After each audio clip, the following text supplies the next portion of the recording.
যদি এমপি হইতে পারি ইনশাআল্লাহ, বাকি 299 জন এমপি চান বের করে ফেলবো। বেশ কিছুদিন ধরে দুর্বৃত্তদের নজরে ছিলেন ইনকিলাব মঞ্চের মুখপাত্র ও ঢাকা ৮ আসনের সম্ভাব্য স্বতন্ত্র প্রার্থী শরীফ ওসমান হাদী। এমনটি উঠে আসছে ডিজিটাল ইনভেস্টিগেটিভ মিডিয়া দ্য ডিসেন্টের অনুসন্ধানে। তাদের দাবি, গেল ৯ ডিসেম্বর হাদীকে গুলি করা সন্দেহভাজন ব্যক্তি ইনকিলাব কালচারাল সেন্টারে গিয়েছিলেন। তার পাশে বসে আলোচনাও শুনছিলেন। অংশ নিয়েছেন হাদীর নির্বাচনী প্রচারণায়। ইনকিলাব কালচারাল সেন্টারে যাওয়া ব্যক্তির একাধিক ছবি তুলনামূলকভাবে যাচাই করে এই দাবি দ্য ডিসেন্টের। দ্য ডিসেন্ট জানিয়েছে, ৩ ঘটনায় যে ব্যক্তি সামনে আসছে তার সঙ্গে ফয়সাল করিম মাসুদ ওরফে দাউদ খান নামক এক ব্যক্তির চেহারা মিলে যাচ্ছে।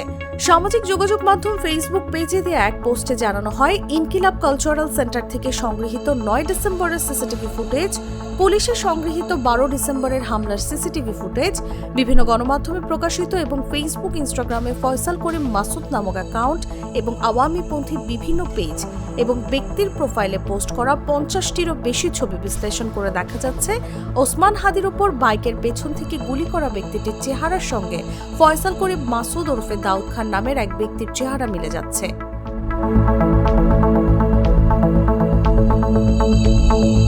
দুটি ফেস ডিটেকশন অ্যাপে ফয়সাল করিমের একাধিক ছবি তুলনামূলকভাবে যাচাই করেও ইনকিলাব কালচারাল সেন্টারের সিসি ফুটেজে দৃশ্যমান ব্যক্তির মিল পাওয়া গেছে।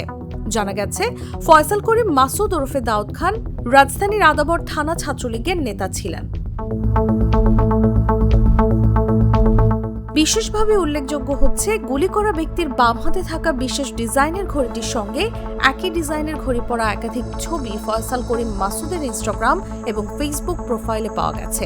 এদিকে অনুসন্ধানী সাংবাদিক জুলকারনাইন সায়েদ তার ভেরিফাইড ফেসবুক আইডিতে দেয়া এক পোস্টে জানিয়েছেন, ওসমান হাদীর উপর গুলিবর্ষণ ঘটনার সঙ্গে সম্পৃক্ত একজনকে শনাক্ত করা হয়েছে।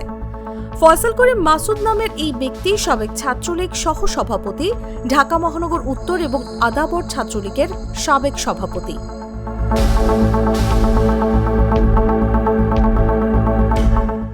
সায়েদ একটি ছবিও শেয়ার করেছেন, যেটি ৯ ডিসেম্বর ইনকিলাব কালচারাল সেন্টারে তোলা। ছবিটির কথা উল্লেখ করে তিনি লিখেছেন, ছবিতে লাল বৃত্তে চিহ্নিত ফয়সাল গত ৯ ডিসেম্বর ২০২৫ ওসমান হাদীর ঠিক পাশে বসেছিলেন একটি বৈঠকে। তিনি জাহাঙ্গীর কবির নানক এবং আসাদুজ্জামান খান কামালের বিশ্বস্ত অনুসারী বলে জানা গেছে।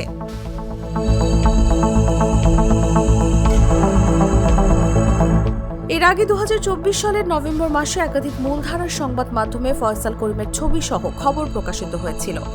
রাজধানীর মোহাম্মদপুরের আদাবর এলাকায় একটি অফিসে ঢুকে অস্ত্রের মুখে ১৭ লাখ টাকা লুট এবং ডাকাতির মামলায় প্রধান আসামি হিসেবে ফয়সাল করিম র্যাবের হাতে গ্রেফতার হয়েছিলেন।